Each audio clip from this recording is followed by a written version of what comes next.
को हाथ दिखाए सबकी उड़ाए खिल्ली, शौहर बाहर शेर बने पर घर में भीगी बिल्ली, घर घर का दस्तूर यही है बम्बई हो या दिल्ली, क्या जमाना तो।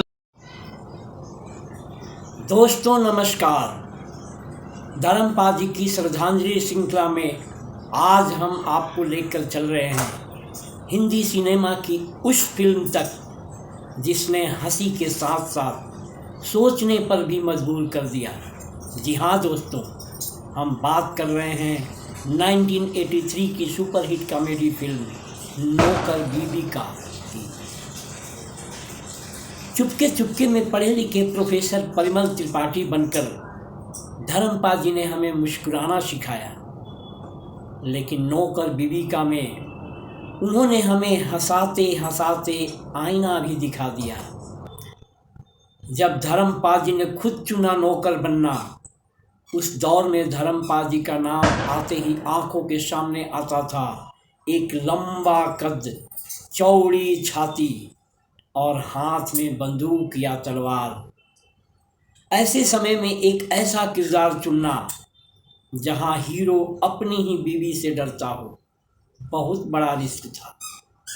कई करीबी लोगों ने उन्हें समझाया, धर्म जी आपकी इमेज को नुकसान हो जाएगा, लेकिन धर्मपाल जी ने कहा, अगर कलाकार को खुद पर भरोसा नहीं तो दर्शक क्यों भरोसा करेंगे। यही सोच उन्हें महान बनाती है। अनीता राज बीबी नहीं तूफान। फिल्म में अनीता राज का किरदार सिर्फ दबंग बीबी का नहीं बल्कि पूरे घर की सरकार का है। सेट पर जब अनीता राज अपनी तेज आवाज में डायलॉग बोलती हैं तो कई बार जूनियर कलाकार सच में डर जाते थे। एक सीन में अनीता राज को कहना था, इस घर में मेरी मर्जी चलती है। धर्मपाल जी ने तुरंत जवाब जोड़ा, ठीक है मालकिन, मैं तो यहाँ महीने का नौकर हूँ। यह डायलॉग स्क्रिप्ट में नहीं था, लेकिन इतना पसंद आया कि फिल्म में रख लिया गया।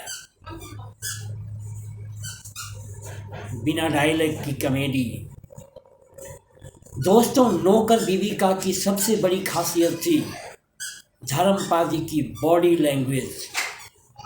उनकी झुकी हुई गर्दन, डरी हुई आंखें और बात बात पर हाथ जोड़ना, यह सब अभिनय की पाठशाला है। डायरेक्टर कहा करते थे, धर्म जी कैमरे के सामने नौकर नहीं पूरा सर्कस बन जाते थे। यादगार और चटपटे डायलॉग। बीवी अगर घर की सरकार है तो पति यहाँ चपरासी है। गलती मेरी नहीं थी, लेकिन सॉरी मुझे बोलनी पड़ी। मेरी इज्जत घर में उतनी है जितनी पुराने अखबार की इन डायलॉग्स पर थिएटर में ताली नहीं सीटी बजती थी।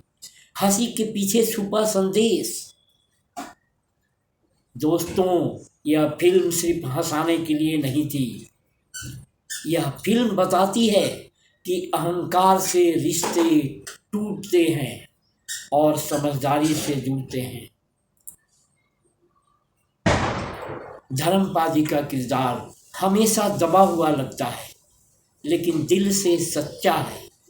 वह झुकता है, लेकिन परिवार टूटने नहीं देता। यही इस फिल्म की आत्मा है। क्यों अमर है नौकर बीबी का। आज के दौर में भी जब पति पत्नी के रिश्तों पर फिल्में बनती हैं तो नौकर बीबी का नाम जरूर आता है, क्योंकि इसमें हंसी है, सच्चाई है और धर्मपाल जी जैसा कलाकार है। शोले के वीरू और चुपके चुपके के परिमल त्रिपाठी से लेकर नौकर बीबी का के भोले पति तक धर्मपाल जी ने साबित किया कि वह सिर्फ हीरो नहीं, पूरा सिनेमा थे। जो कलाकार खुद पर हंस सकता है वही दिलों पर राज करता है। धर्मपाल जी अमर हैं और रहेंगे। दोस्तों, तो चैनल को सब्सक्राइब करें। चलिए मिलते हैं इस श्रृंखला की अगली वीडियो में धर्मपाल जी की किसी अगली फिल्म की कहानी के साथ। तब तक के लिए नमस्कार। चैनल को अवश्य सब्सक्राइब करें, लाइक करें और मैक्सिमम लोगों तक शेयर करें।